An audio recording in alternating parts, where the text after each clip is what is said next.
Welcome back in, everybody. It's another edition of the First and Orange podcast. Denver Post Broncos reporters Parker Gabriel here, Ryan McFadden right over there. Ryan, the Broncos have a win. Yes, they do. Finally. Yeah, it was super impressive, right? They just blew out the Bears like everybody thought maybe they would, and no problems whatsoever. Nice and easy, no sweat. Nope. The Broncos didn't treat us to that as like a lot of us expected. I think they dug this up. Like, it's great to get the win, but it's still a lot of work to be done with the team, especially on the defensive side of the ball. I would say this: you gotta like what you saw out of Nick Bonito in that game. I think this team has been dying to find a guy who can generate some pressure off the edges through these few games. And Nick Bonito did his thing. Jonathan Cooper did his thing. I thought that strip sack that led to that touchdown was huge and game changing. You gotta like the way Russell Wilson looked in the second half. That's one of those things. That's why Russell Wilson is a 9-time Pro Bowler and a Super Bowl champion. Is the way when the back is against the wall, he just and turns into a whole different player. We saw that. But yeah, it was.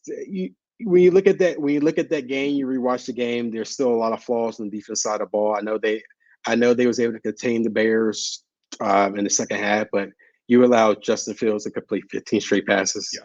And that's no discredit to Justin Fields. I think he's a talented quarterback.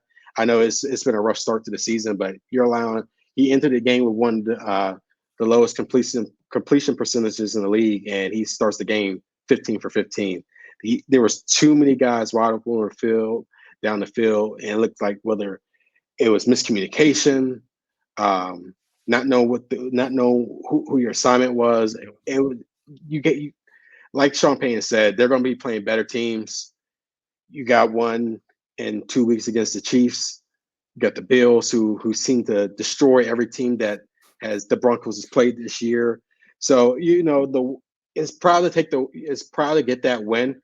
I guess you can save the Caleb Williams tank talks for another. That's right. I thought maybe we'd be talking about Caleb Williams against Shadur Sanders on the podcast. Yeah, I thought so too. But Russell Wilson said we got other plans. So It's a win is a win, but this team still has a lot of holes they need to fill. Moving forward. Yeah, no doubt. Well, I think one of the things that when you saw it early in the game where, the offense sort of did this thing it's been doing recently where they move the ball, but they just shoot themselves in the foot so often. Holding penalty, had 5 false starts over the course of the game. And that's how, that's part of the reason they fell behind. And then obviously, defensively, they just did nothing to slow down Chicago early in the game, which was really, I think, the most surprising thing. Justin Fields hasn't, ripped up anybody like that in the NFL. Obviously, he's a good, he's a talented player. He's a dynamic runner. But we haven't seen him shred somebody in the passing game like that. Really probably, I haven't watched every game he's played, obviously, but over the course of his NFL career. And so, they got it straightened away when it mattered. Obviously, the Bears played a little bit of a role in that. I looked at Kiz in the press box at one point, I think maybe when it was 28-14, and I said, hey, listen, I think Chicago might try to give this one away here before the end. That's what bad teams do. And I don't know about you, Ryan. I don't think radically different about the Broncos after they win a game. It's easier, obviously, to feel good about it and to make corrections. And it is funny. You find yourself even sort of like objective observer. I mean, you have moments where you're like, oh, maybe you can squint and see a way that they, get on a run here. And that's not impossible. It could happen. But I don't know how likely it is. So yeah, you find a way, like you say, Russell Wilson, 3 touchdowns and no interceptions, 21 of 28. And now through 4 weeks, maybe this is a good place to start, Ryan, with just the way, Russell's played here over the start of the season. He goes into week 5, tied for 3rd in the NFL in passer rating with Josh Allen, right ahead of Patrick Mahomes.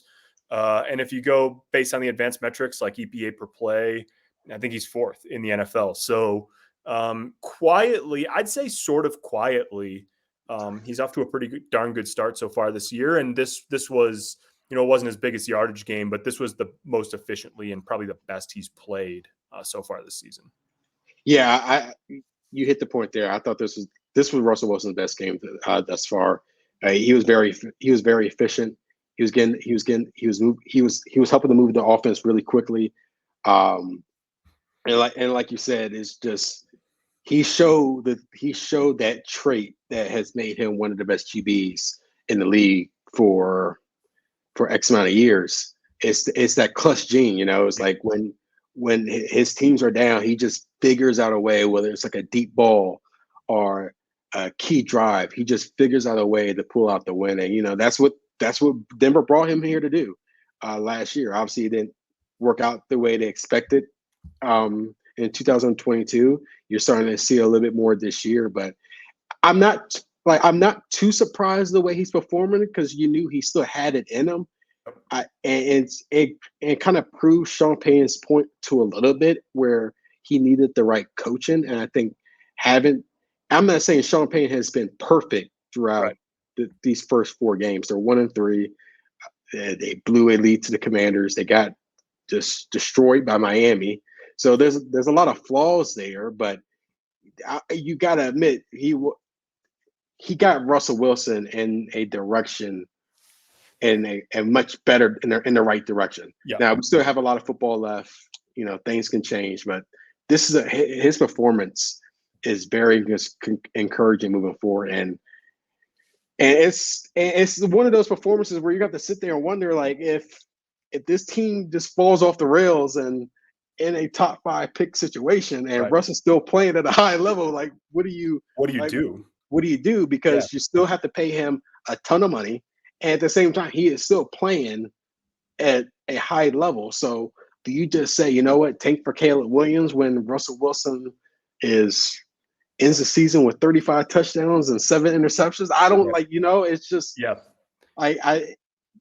Russell, we just know where when teams struggle, a lot of the blame goes right to the quarterback. And what you see here, I think one thing you do like to see him play better in the second half. I thought he played a lot better in the second half against Chicago. So if you want to have a knock, that's probably one of my biggest issues for him through these 4 games is like the second half performances. But I thought Chicago's occurrence is a sign, but he is not this team's problem.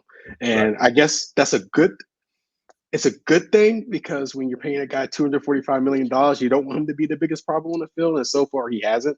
So I like what Russell Wilson's done so far, and you can tell just having Sean Payton in the building,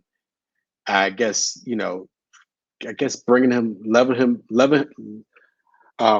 down a little bit and making him realize just go out here and play football. Yeah, I think that's helped him tremendously. Yeah, it's been really good for him. And the thing about it is, and I wrote this in the mailbag this week, like part of Denver's problem, not all of it, they're bad on defense and they're slow on defense overall. They're not all slow, obviously, but overall they lack, I think, team speed defensively, especially. They have all these issues, and Russell Wilson so far this year is not one of them.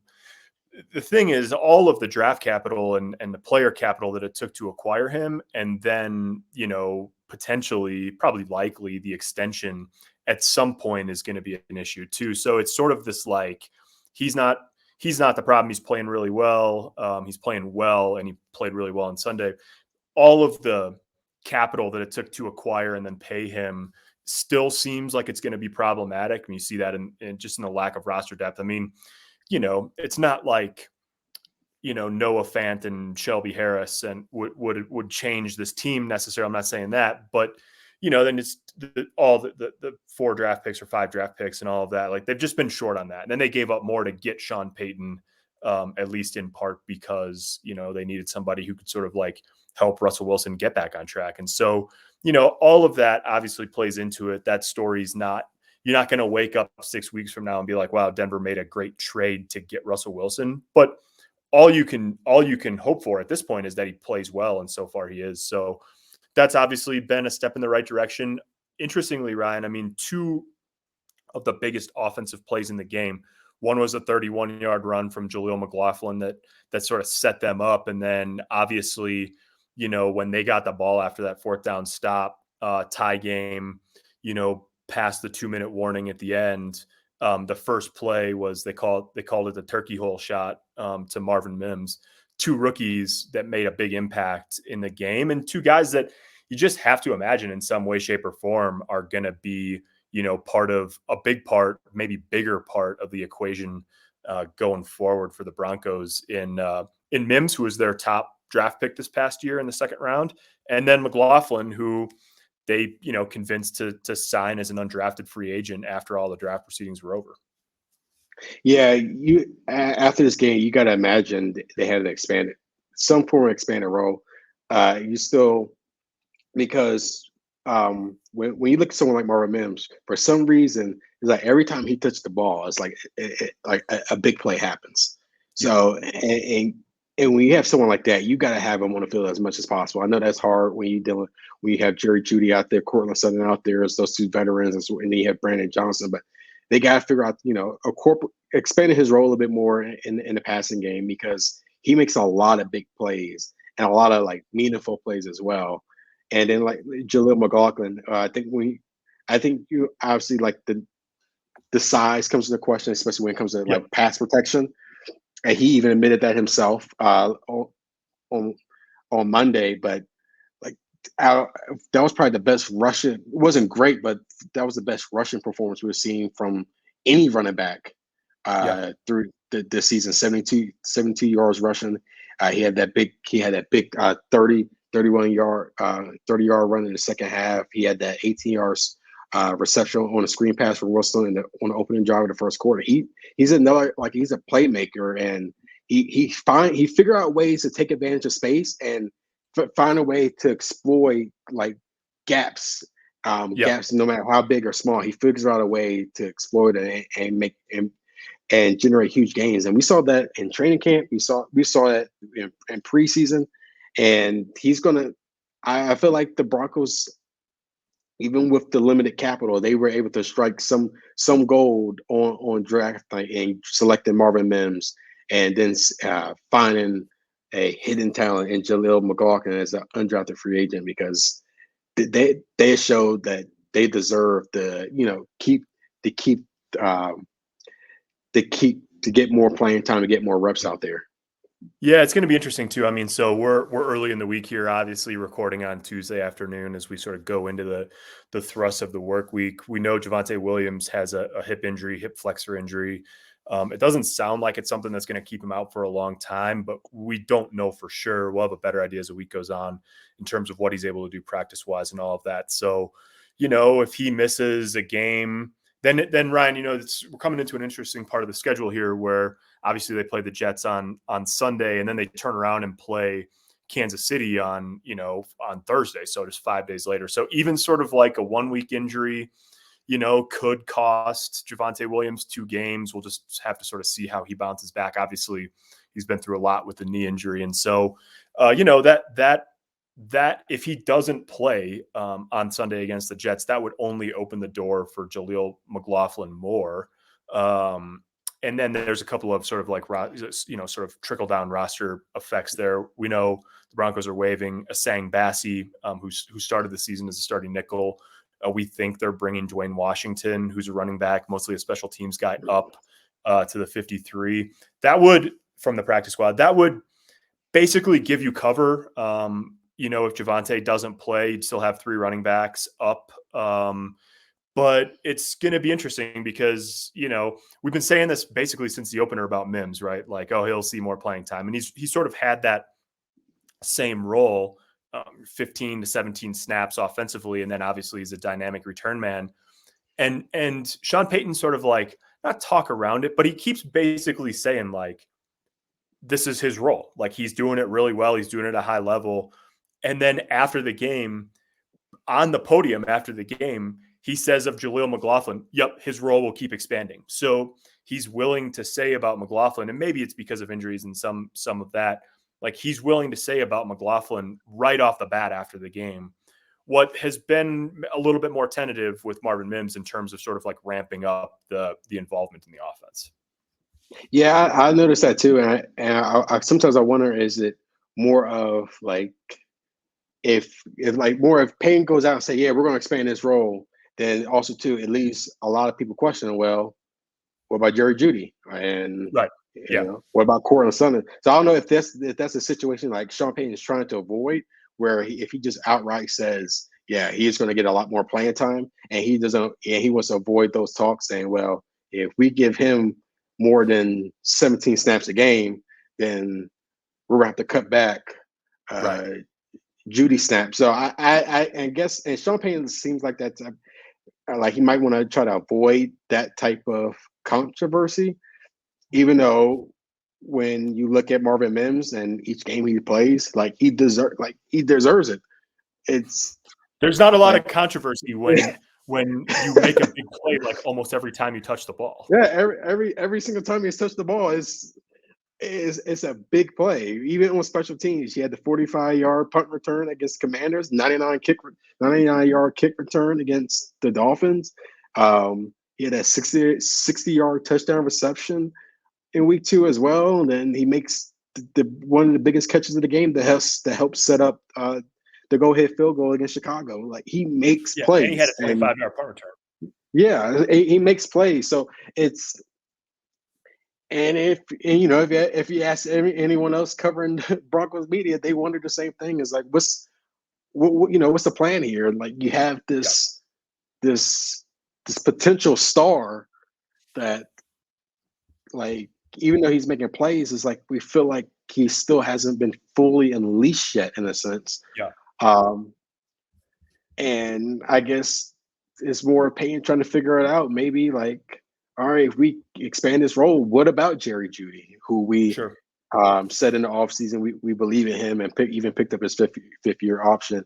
And what about Cortland Sutton, um, who who's been here for quite some time, and this is some guy we told everyone from the start that he was going to play that Michael Thomas type role. So I guess they have a lot of figuring out to do, but you're going to have to get to a point where if Marvin Mims keeps producing like this, I look at like tough decisions are going to have to be made, because as you're going to want to have you want to have your best guy out there Yeah. as much as possible, and it seems like him and Russ have been able to develop a connection instantly.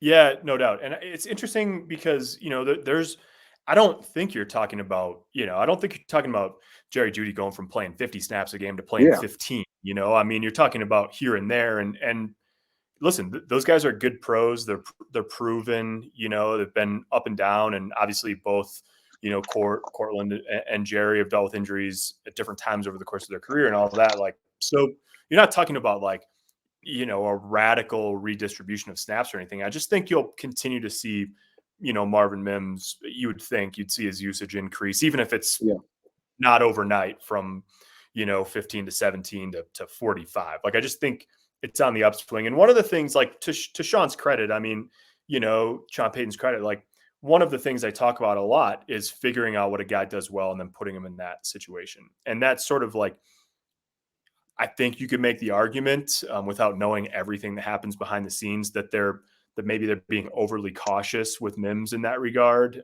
in terms of like, okay, here are the things he does well. Like clearly, he's a deep threat. And there's, I'm sure Russell Wilson likes throwing to Cortland Sutton on third down over the middle of the field, or even little Jordan Humphrey over the middle of the field, because they're big targets and it's a big window in the middle of the field. So like that all you can make the argument among, sort of all those different elements. But just, I mean, the guy's making big plays every week. And while other players have too, Brandon Johnson has, Jerry Judy has, Cortland Sutton has, Greg Dulcich has, and maybe he'll be back in a couple weeks. But like, when a guy does it week in and week out, like conventional wisdom would be that you're going to find ways to use them. So yeah, we'll see there. Ryan, let's before we talk briefly about the Jets, let's do a couple minutes and just it sets up to be an interesting couple weeks. And again, obviously we don't know what'll happen over this week, but there's some guys that are eligible to come back. Now we're 4 games in going into week 5. And so you've got 4 players for the Broncos that are eligible to come off of injured reserve. We don't necessarily think all of them will right away. But, three, key players, potentially key players on defense, which has obviously struggled so far this year, in PJ Locke and K1 Williams off of injured reserve, and then Baron Browning, the outside linebacker, is on the physically unable to perform list.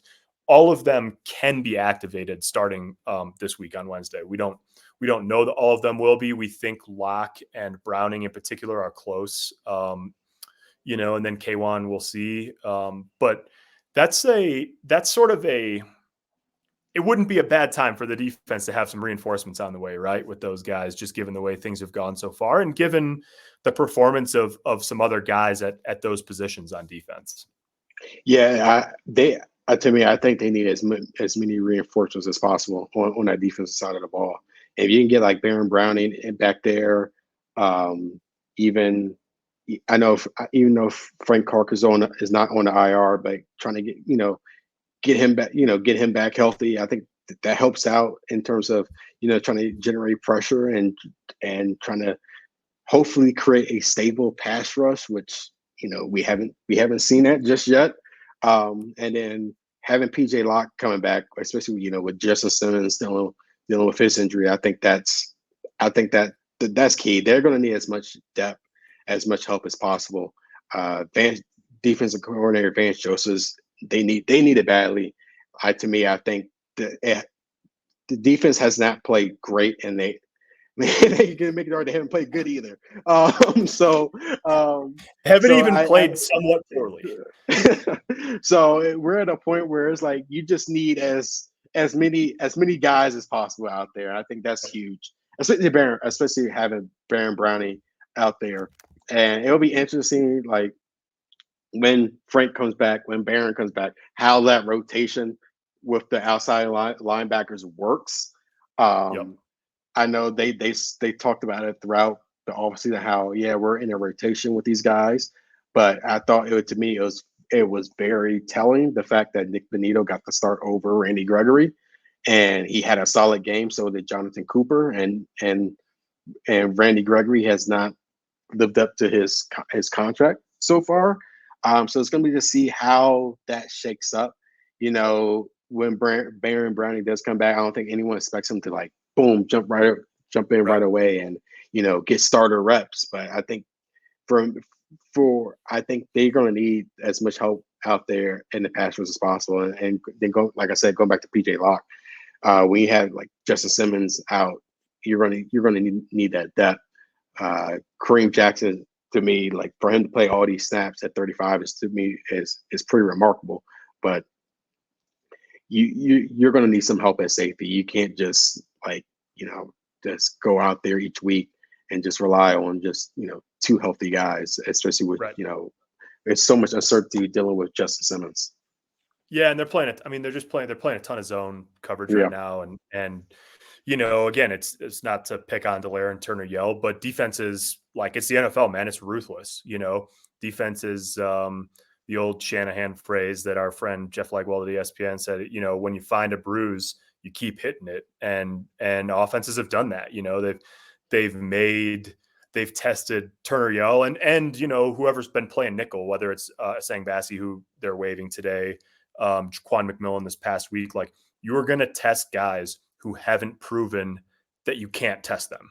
And that's what defenses have done to them. Not their only problem, not by a long shot, but to have a guy, even like PJ Locke, he hasn't played a ton. I don't think we call him a bona fide, 100% NFL starter, but the guys in training camp, they talked about him in that way, a guy that you can trust, a guy that knows what he's doing. And so, it's one of those weeks where you don't want to put the cart in front of the horse, but if you get Justin Simmons and Frank Clark back off of shorter term injuries, and you add Baron Browning and PJ Locke back at some point too, like those are several guys. And then Josie Jewell's sort of in the same boat at inside linebacker. Like that's 4 or 5 guys, K1 at some point, 6 guys that you're counting on to help your defense, who haven't been on the field over the past couple of weeks and who, could be here in the relatively near future. So again, that doesn't mean that they're all of a sudden it's going to be a top 10 unit or that they're going to shut down Patrick Mahomes and all of that a week from Thursday. But I guess like you take the approach of it, like it can't hurt. It can't hurt to get those guys back. And I'm sure that Vance Joseph is anxious to have some of those guys back at his disposal. Oh yeah, most definitely. You have, like, the way this defense has played. You like I said, you want as many guys as possible. Not saying the return of PJ Locke or Baron Browning is going to just transform his team to a top 5 defense. No, but when your defense is playing like that, and you're just trying to figure it out. You want to have as many guys as possible where you can rotate them in and out just to find something, like try to generate some type of momentum or rhythm or whatever. So, if they can get Clark and Simmons back, Josie back, then you get PJ Locke. I think you're taking the steps in the right direction. Don't say it's the defense is completely fixed with those guys, but it's just knowing that you have some sort of insurance and depth. I think it's something. It's not a lot, but it's something. Yeah, it's something. And then this weekend, whatever something they have available defensively, obviously going against the Jets, it's Zach Wilson, Nathaniel Hackett in the Jets offense rather than Aaron Rodgers, Nathaniel Hackett in the Jets offense, which, like, probably better news for the Broncos on that front. But of course, it's disappointing to not have, Aaron Rodgers hurt week 1, obviously one of the biggest stories in the NFL, ruptured his Achilles. But Ryan, what do you think for this game? I mean, it's sort of some of the spice of the Hackett return and the fiasco, as Sean Payton called it on Sunday and then didn't want to talk about on Monday, with what he said, calling Hackett's tenure one of the worst coaching jobs in the history of the NFL and all of that. Like, none of that stuff went away, but it seems like the heat level on it has dropped considerably. And I guess that's probably partially because of Rodgers' injury and partially because, both these teams are 1-3 rather than, both being off to good starts this year. Yeah. I think the Rodgers injury hurt from the jump, because remember, Rodgers actually, called out Sean Payton for those comments. That's right. And really defended Hackett after hearing those remarks. So, you have that fuel there where there's a guy on the field playing that has, like, that type of animosity and edge. Yep. But yeah, I felt like it kind of started like the hype started going down there, and then both teams being 1-3, that doesn't help out as well. I thought in a perfect scenario, you would have went in there where both teams were hovering around 500, maybe a game or two over 500, where you're now looking at a really high, like, must see matchup, but we don't have that. Yep. But I feel like at least it's now, not in prime time. Yeah. Oh yeah. If this was prime time, it would have been a mess. But I think when you look at this matchup now, I feel like where if Aaron Rodgers was healthy, I would have gave the Jets the edge. Mm-hmm. But with him out for a year, I feel like the Broncos, this is an opportunity for the Broncos to come in and to try to pull one off. Russell Wilson's playing at a high level. Obviously, your concern is you with the run on offense with the run game, and then on defense is if the defense can put things together.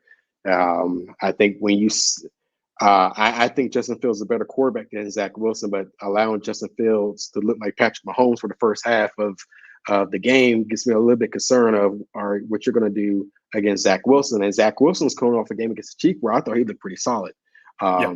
He struggled, he had a hard time.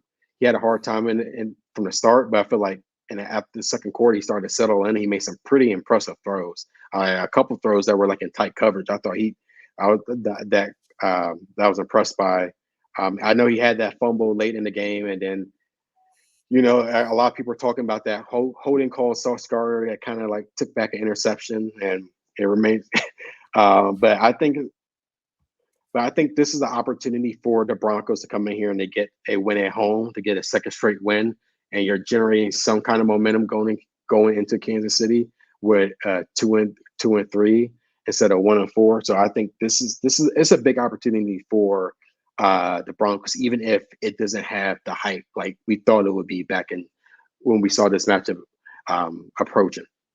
Yeah, no doubt. And it's interesting. I mean, the thing to not lose sight of here is that the Jets defense is really good. I mean, Yeah. they're 1-3. Dallas scored 30 against them the week after the Rodgers injury, but they're really the only offense that's gotten the better of that defense, right? I mean, especially like holding Buffalo, they won that game on the walk-off punt return in week 1 after Rodgers got hurt. But the way that Buffalo's played since week 1, I mean, 22 points, that looks like quite an accomplishment. And then 23 for Kansas City, you're right in the game. They held Mahomes and Kelsey and that whole crew, in check, at least relative to what those guys are capable of. And so, yeah, I mean, you're talking about obviously Sauce, one of the very best corners in the NFL. Quanton Williams inside their front four is really good. And so it sets up like a low scoring kind of game, and what's funny about that, Ryan, you weren't here yet, but last year, that's exactly what it was. It was actually Brett Rippon playing. That was a game that Russell Wilson missed. Brett Rippon, playing at here in Denver when the Jets came to town last week, but that was Zach Wilson, and they won that game. They were 5-2. The Jets were 5-2 after that win, and it was 16-9. Breece Hall ripped off a 63-yard touchdown run early in the game, and then tore his ACL, missed the rest of the year from that. But it was Zach Wilson and the Jets beat Nathaniel Hackett in Denver, and now it's Zach Wilson and the Jets with Nathaniel Hackett trying to beat Denver here at Empower Field. So it's all like it's pretty interesting, and it's going to be just a fascinating matchup, even though it's 1-3 teams. And like you say, I mean, if you get to 2-3, like, great. Let's see what happens in Kansas City. But yeah, there's plenty of storylines. Obviously, there's plenty of interest, and it'll be a fun one on Sunday afternoon. Maybe the Broncos fans will count down the play clock when the Jets are on offense. No, that'd be hilarious. But yeah, I think it's gonna be an interesting matchup. I'm probably gonna throw my prediction out here. I think it's gonna be. I'm gonna go 21-17 Denver. I just like, to me, I think the best quarterback wins here. I think Russell Wilson's playing at a high level. I think that defense is going to give him problems, but I think he's going to make enough plays to pull this one off. If I'm the Broncos defense, I won't sleep too much on running back Breece Hall. Even though like his numbers have taken a step back after that amazing game he had in week 1, but like he can get down to he can make some big plays. He can make some big runs. He had a couple big runs against Kansas City, so that's not a guy who I want to sleep too much on. And then to me, I think the key right here is going to come down to Denver's defense.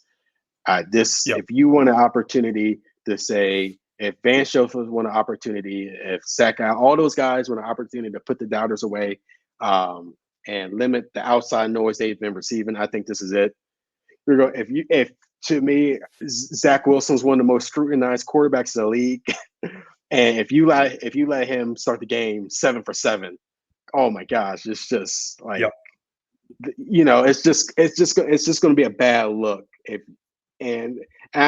Even though Zach Wilson had a solid game against Kansas City, but if you let him build off of that and even have a better game against the Broncos, then you're kind of in a situation where, like, man, Zach Wilson just threw for 300 plus yards and 2 touchdowns. This season is over, and you could actually make an argument that that's the case. If you just let Zach Wilson just come in here and just light you guys up after the struggles he's had throughout his young career, then I don't know what direction. Where else to go with this defense? Yeah, no doubt. Yeah, it's they haven't exactly had, outside of the Dolphins, obviously. It hasn't been a murderer's row of offenses to open the season for the Broncos defense, and yet they've played poorly. And the murderer's row is coming. I mean, they play Kansas City twice in 17 days after this weekend.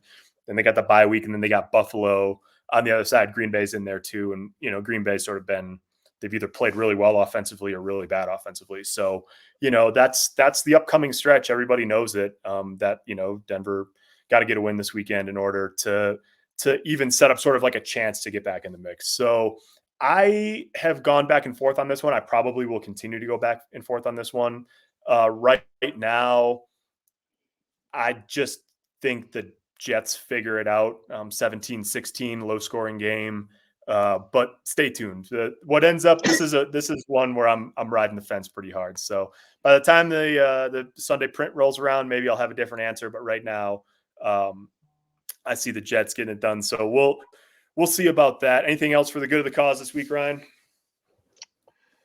I would just say is, I think I said this last week. I feel like we're in, like I said, we're just in for a long run. And I just feel like this year is just going to, just from what I've seen through 4 weeks, I just feel like we're either going to go down two ways. This is going to be an average team that it's going to figure out and maybe hover around 500, maybe a game below or a game up, or they don't build off the Chicago win and they just continue to spiral downward. But one thing we can say is, for everyone who doubted Russ, he is nowhere near the problem. But at the same time, you can make the argument that he is not the problem on the field, but that contract is the problem off the field in a sense. But they still have a lot of. It's good for them to get that win under the belt, but I feel like this team still has a lot of figuring out to do, and to me, it's like a lot of to probably coming together as a team. Because there's times where you watch this game where sometimes you see a lack of effort, and to me, it's if you're noticing at some points the lack of effort early in the season, to me, and we still have a long way to go into the season. To me, that's a bit concerning. So it's going to be interesting to see. Everyone's a win is a win, but there's so much they got to fix, and I guess it starts with guys coming back from injury, and from there we'll just see what happens. There you go. We'll see what happens. We'll be here to cover it all, obviously every week on the podcast and at denverpost.com/Broncos. You can find all kinds of stuff there. Subscribe on YouTube, also wherever you listen to podcasts. Check out all the written content we've got from Ryan, from me, from Mark Kisla and Sean Keeler and everybody else at the Denver Post. So thanks for watching. Thanks for listening. We'll talk to you next week.